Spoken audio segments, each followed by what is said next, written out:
It's hard to breathe, but that's alright. Hush.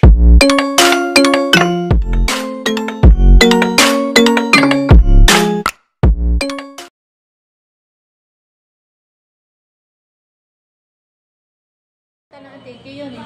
Sina? T5. Dadaanan niya ko doon. Puntahan tiki.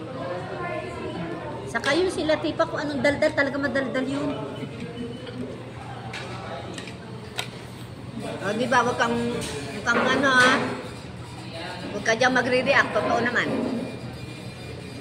Nag-uusapan ka namin dito nila, ano, si Henrita, kumakain kami ng halo-halo, o. Nag-uusapan ka namin. Kayo ni Mandy, sabi ko, totoo yung ugali ninyo, kayo nila Angelita. Dahil na-meet ko na kayo in person. Kain, nakita na rin. Kain tayo, kain.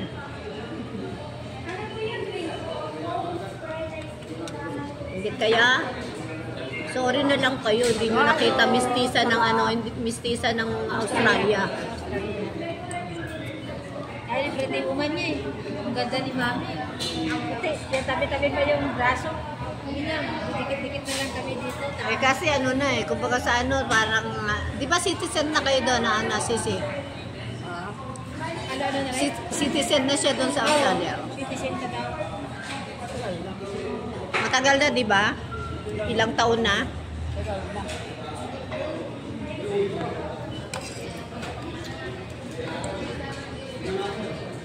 Ang dami kong kanin.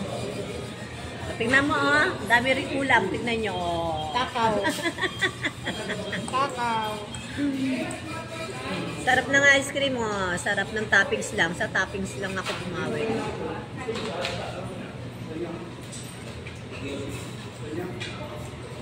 Sa toppings lang ako bumawi. Hindi masyadong mahilig siya. Ginalong ako. Mahilig nanay sa mga ganyan. Gusto ko maasin. Kaya uric acid ko mataas siguro. Kasi masakit yung mga... Ako bihira lang nito. Hindi ako yung pala ano ng ano. Kaso ang tigas ng kanilang yelo. Lulusaw din yun.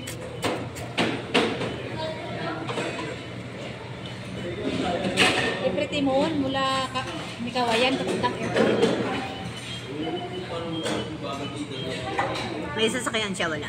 Puding pa. Bernes. Kaya wala siyang dala. May kutsi talaga sa akin.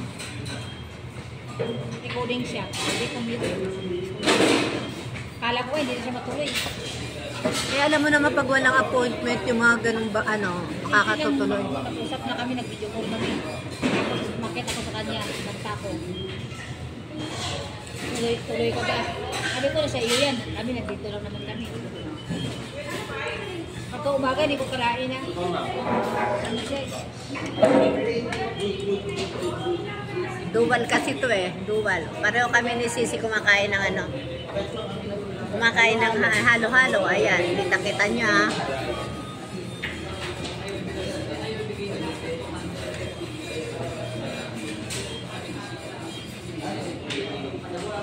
Hindi pala halo niya. Padala natin naman yung akala ko na din ngayon. Hindi pa siguro, Martes. Garangan mo ba?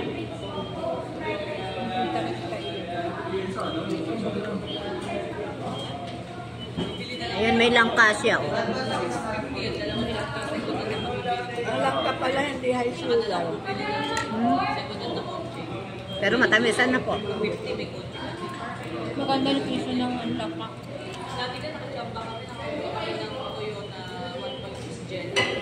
Mako-compare pala ang langka sa banana. Sa nutritional value nito.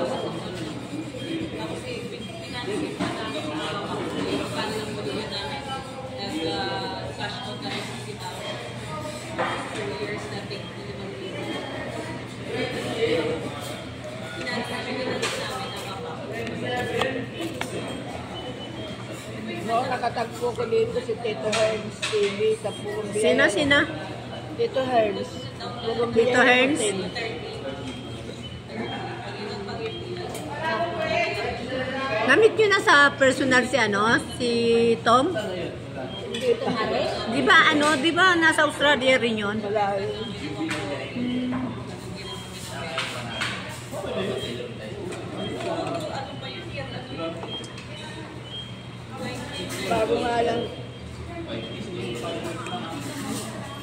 Bago nga lang siyang nagipag-ano sa messenger. Eh, di ba balik kayo sa hotel muna niyan?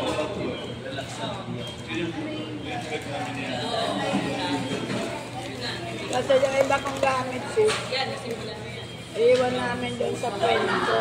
Kala ko diretso na kayong aalis.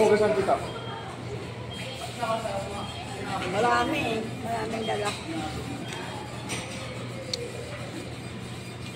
Gino tayo. Okay.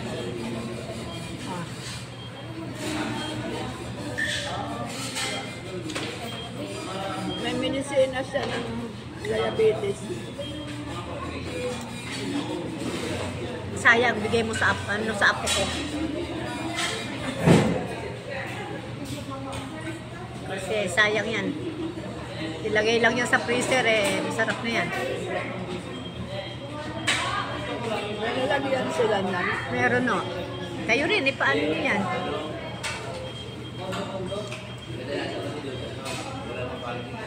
Hindi ko man nagalaw yung mga laman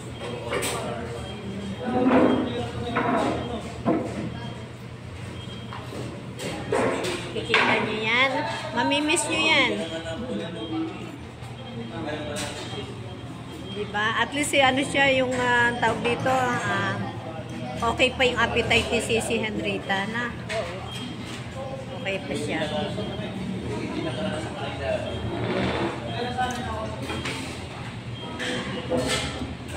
Tatitle ko naman ito. Me and si Henrita mukbang ng ice cream. Ice cream. Halo-halo mukbang. Halo-halo mukbang. Ayan, malapit na. Malapit na tong ano. Gusto sa'yo? Bibigay ko sa apo ko. Konti lang ko kumain. Hindi masyado matutunaw yan. Nakamotor lang kasi kami. Malapit na dito na kayo? Hindi naman. Dadaan pa ng San Pedro. Pero hindi mo tatagal kasi wala. Hindi magtatagal. May traffic kaya lang nagganong kami. Ganda yan. Lagay mo dyan. Ano mo na. Ganda yan. Ikaw. Sayang kasi yan. Ang dami pan laman. Di ko man nabawasan. Nakaano kayo? Nakamotor po kami. Naka-helmet ka? Oo. Yo. Kahit malusaw mo siya, okay lang. Okay lang inumin naman ng ano yun ano yung likod? May nakaalala kay ni Mandy. Sabi ni Mandy, patay ako, unsubscribe ako ni Jenalina. Patay ako kay Jenalina, unsubscribe niya ako. Kasamot tuloy ako. Palagay ko naalala kayo. Yan. Thank you guys. Sana naman nakita nyo. Ayan ang personal niya. Nakita nyo na. Ayan. Salamat po.